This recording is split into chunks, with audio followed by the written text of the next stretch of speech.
സെക്രട്ടറിന് മുമ്പിൽ വനിതാ CPO rank ലിസ്റ്റുള്ളവർ നടത്തുന്ന വ്യാപാര സമരം 4-ാം ദിവസം പിന്നിട്ടിരിക്കുകയാണ്. നമുക്ക് ദൃശ്യങ്ങളിൽ കയറാം.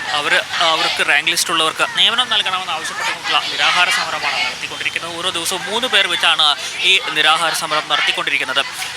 500-ലധികം ഈ റാങ്ക് ലിസ്റ്റിലുള്ളവർ അന്തിമ പട്ടികയിലുണ്ട്. പക്ഷേ ആകെ സർക്കാർ നിയമം നൽകിയിരിക്കുന്നത് 232 ഫ്രഷേഴ്സിന് മാത്രമാണ് ഇതുമായി ബന്ധപ്പെട്ട നിയമം നൽകിയിട്ടുള്ളത്. അവരുടെ ശക്തമായ സമരം തന്നെ ഈ സെക്രട്ടറിന് മുമ്പിൽ നടന്നു വരികയാണ്. നമുക്ക് ഈ ദൃശ്യങ്ങളിൽ കാണാം.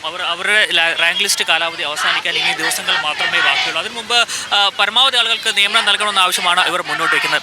എന്താണ് ഈ സമരത്തെക്കുറിച്ച് ഇപ്പോൾ സർക്കാരിനോട് പറയാനുള്ളത്? ഞങ്ങൾ പഠിച്ച് ഫിസിക്കലി പാസ്സായി എന്നിട്ട് ഈ റാങ്ക് ലിസ്റ്റിൽ പെട്ടവരാണ്. എന്നിട്ട് ഇന്ന് ഇവിടെ ഈ തെരുവിൽ വന്ന് നിൽക്കേണ്ട അവസ്ഥ വന്ന് ഞങ്ങളുടെ അവസ്ഥക്ക് സർക്കാരിനറിയാം. സാധാരണ എല്ലാ ലിസ്റ്റിലും എല്ലാ woman civil police officer statewide ലിസ്റ്റാണ്. എല്ലാ വർഷങ്ങളിലും 600-ലധികം കുട്ടികളെ എടുക്കുന്നതാണ്, ഇതിൽ നിന്ന് ഒഴിവ് വരുന്നതാണ്. പക്ഷെ ഞങ്ങൾക്ക് മാത്രം 232 ഫ്രഷ് വേക്കൻസി മാത്രമേ അവർ തന്നിട്ടുള്ളൂ. ഇതിന് ഈ ഒരു 11 മാസത്തിൻ്റെ ഇടയിൽ ഞങ്ങൾ കാണാത്ത MLA-മാരില്ല, മന്ത്രിമാരില്ല. ഇവിടെ സെക്രട്ടേറിയറ്റിൽ വന്നിട്ട് എല്ലാ ആഴ്ചയിലും വരുന്നുണ്ട്, കാര്യങ്ങൾ അവതരിപ്പിക്കുന്നുണ്ട്. അവർക്ക് ഞങ്ങളുടെ കാര്യങ്ങൾ അറിയാം. ഞങ്ങൾക്ക് വേക്കൻസി തരുന്നില്ല. RTI വെച്ചിട്ട് ഞങ്ങൾക്ക് 500-ലധികം വേക്കൻസി ഉണ്ടെന്ന് മറുപടി കിട്ടിയിട്ടുണ്ട്. എന്നിട്ടും ഇന്നിപ്പോൾ ഞങ്ങൾക്ക് ഇവിടെ തെരുവിൽ വന്ന് നിൽക്കേണ്ട അവസ്ഥയാണ്. പഠിച്ചിട്ട് കയറിയ ലിസ്റ്റല്ലേ ഞങ്ങളിത്. എന്നിട്ട് ഒഴിവിന് വേണ്ടിയിട്ടാണ് ഞങ്ങൾ ഇവിടെ ഇങ്ങനെ ഇരിക്കേണ്ടി വരുന്നത്. ദിവസങ്ങൾ മാത്രമേ ഉള്ളൂ റാങ്ക് ലിസ്റ്റിന്റെ കാലാവധി അവസാനിക്കും. അതെ, ഈ മാസം 19 വരെയുള്ളൂ കാലാവധി. നിരാഹാര സമരമായിരുന്നു. ഇനി ഏത് രീതിയിലുള്ള സമരത്തിലേക്കാണ് മുന്നോട്ട്? നിരാഹാര സമരം വെച്ചാൽ ഞങ്ങൾ മരിക്കോളം കിടക്കാനും തയ്യാറാണ്. ഞങ്ങൾക്ക് ഈ ഒരു വേക്കൻസി റിപ്പോർട്ട് ചെയ്യാതെ ഞങ്ങൾക്ക് പോകാനാവില്ല. കോഴിക്കോട് പല ജില്ലയിലുള്ള കുട്ടികളാണ് ഇവിടെ വന്നിരിക്കുന്നത്. ഞങ്ങളുടെ ജീവിതമാണിത്.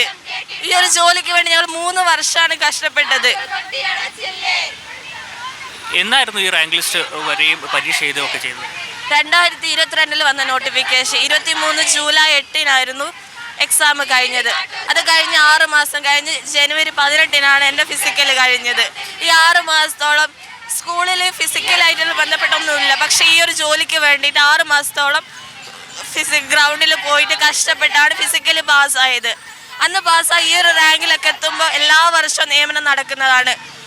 ഈ ഒരു റാങ്കിൽ അത് ജോലി കിട്ടുന്നുള്ളൊരു പ്രതീക്ഷയായിരുന്നു. സർക്കാരിന് എല്ലാവരും കണ്ടപ്പോഴും അങ്ങനെ തന്നെയാണ്, വേക്കൻസി ഉണ്ട് എന്നുള്ളത് തന്നെയാണ് അറിഞ്ഞത്. ഇന്ന് ശയനപ്രദക്ഷിണം നടത്തിയായിരുന്നു ഇവരുടെ പ്രതിഷേധം. നാളെയും വരും ദിവസങ്ങളിലുമൊക്കെ ശക്തമായ സമരപരിപാടികൾ മുന്നോട്ട് പോകും എന്ന് അവർ വ്യക്തമാക്കുന്നു. ഇനി ആകെ കുറഞ്ഞ ദിവസം, ആകെ 15 ദിവസം മാത്രമേ ഉള്ളൂ ഇവരുടെ റാങ്ക് ലിസ്റ്റിൻ്റെ കാലാവധി അവസാനിക്കാൻ. അതിനു മുമ്പ് സർക്കാരിന് ഭാഗത്ത് അനുകൂലമായൊരു നിലപാടുണ്ടാകണം എന്ന് തന്നെയാണ് ഇവർ മുന്നോട്ട് വയ്ക്കുന്നത്. Rajeesh Narikkuni, C Malayalam news, Thiruvananthapuram. പുതിയ വാർത്തകളും വിശേഷങ്ങളും ഇനി വിരൽ തുമ്പിൽ. എല്ലാ ഡിജിറ്റൽ പ്ലാറ്റ്ഫോമുകളിലും ഇപ്പോൾ സി മലയാളം ന്യൂസ് ലഭ്യം.